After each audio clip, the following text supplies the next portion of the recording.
Welcome back to the Pilgrim's Lens. I'm Tom Worth, and today we're going to take a look at what differentiates a pilgrimage from mere tourism. And at the heart of it is spirituality. I heard a distinction by a Franciscan, even going more strict, saying that there is a danger of considering spiritual tourism as a pilgrimage. And take a little umbrage at that distinction, because I do think that when we have our heart set on the Lord in whatever we do, that is a blessed activity, and it makes him smile. And I think if you are on a spiritual tourism journey versus just taking a look at things, then that does add a needed dimension to it. It does in everything we do. And I get what he was trying to say. Like, don't fly through things. Don't just, oh, here's a Sistine Chapel. Here's a Last Supper by Da Vinci. Don't just get lost in the art or the destination itself, but do have a pilgrimage in mind. I think he was saying, keep in mind that it is the point of the journey, not merely a background thing.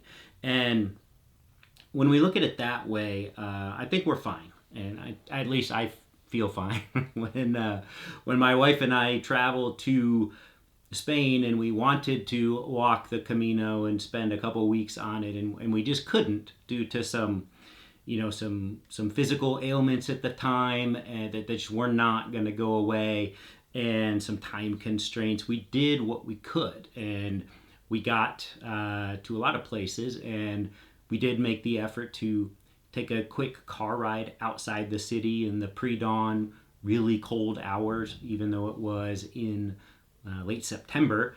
It can get pretty chilly up in Galicia. And we walked, I guess it was a couple hours back into town, largely in the dark and cold, and then the sun rose, and it was amazing. And it was, you felt it. And no, we didn't just do a super long pilgrimage there, but that was a pilgrimage for us. That was a spiritual journey, and we got much from it. I was taking a look at, AI is good for some things. It's good for shortening some research. And I was checking on some biblical, roots of pilgrimage. And I know it's there. I know that's, you look at calling Abraham himself, or even St. Joseph. And Pope Leo just yesterday had some remarks on the Solemnity of St. Joseph in regards to pilgrims.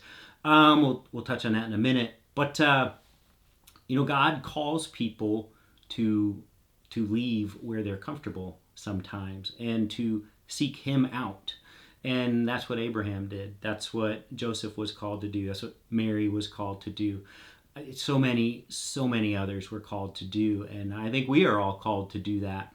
And if we have him in mind as the destination and the journey, then we'll be great. And one of the Old Testament passages was in Psalm 84. I'm not going to read the whole thing, but blessed are the men whose strength is in you, in whose heart are the highways to Zion. As they go through the valley of Baca, they make it a place of springs. The early rain also covers it with pools. They go from strength to strength. The God of gods will be seen in Zion. Now, the AI translation of that, instead of mentioning, by the way, this is a Catholic Bible, Revised Second Version, Holy Bible, Ignatius Press thing.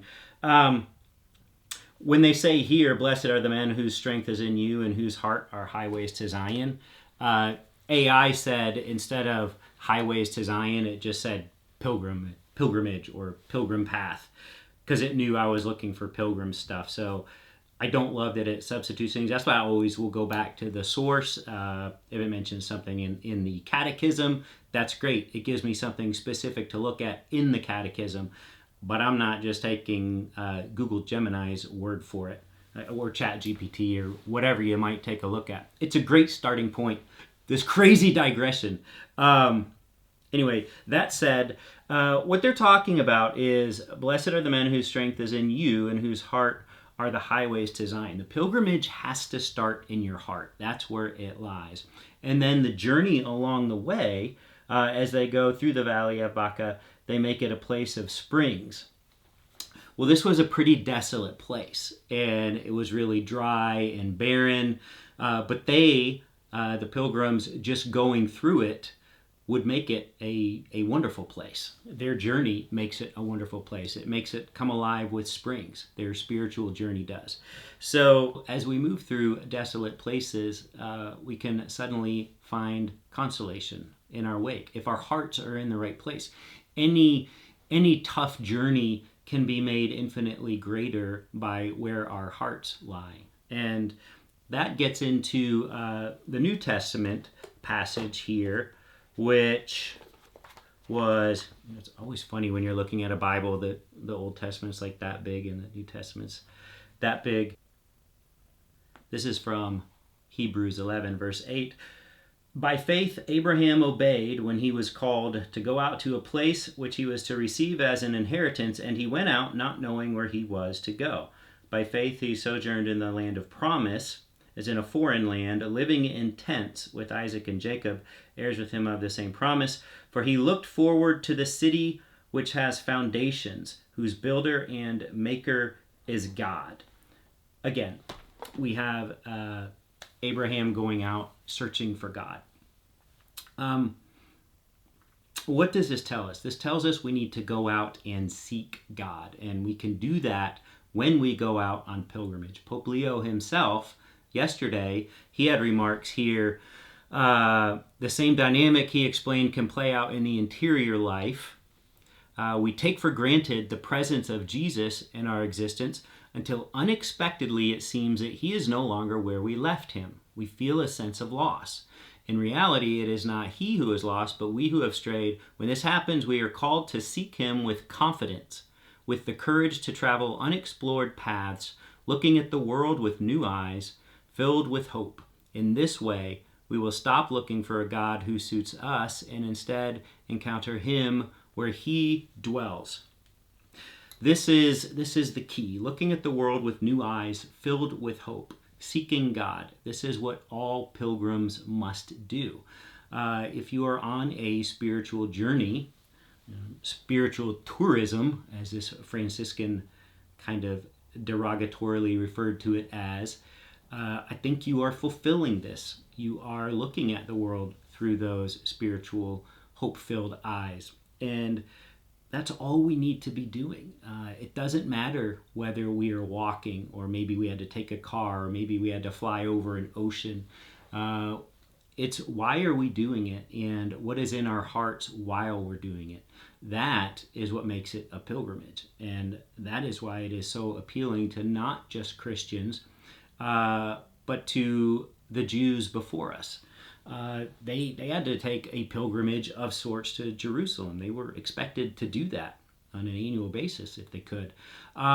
Even Muslims, they are expected to, it's not a requirement, but they are expected, it is hoped that they would be able to make the journey in their lives at least once to Mecca. And not everyone can do this, but that is more of a certain time of year. The journey to Mecca, the Hajj. With Jews, it's certain times of year too. With Christians, it's really any spiritual journey, I would say. So this is something that's universally recognized as a good thing. Your spiritual seeking, venturing out, venturing forth, having it in your heart, seeking your true home. Your true home is wherever God is. It is not where your chair is. It is not where your TV is or your water bill is. Your home, your heavenly home, is where God is. And you find him in your heart. And we all know this.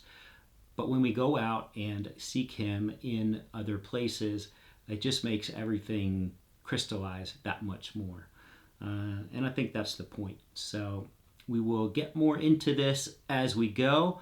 So until then, keep seeking and safe travels.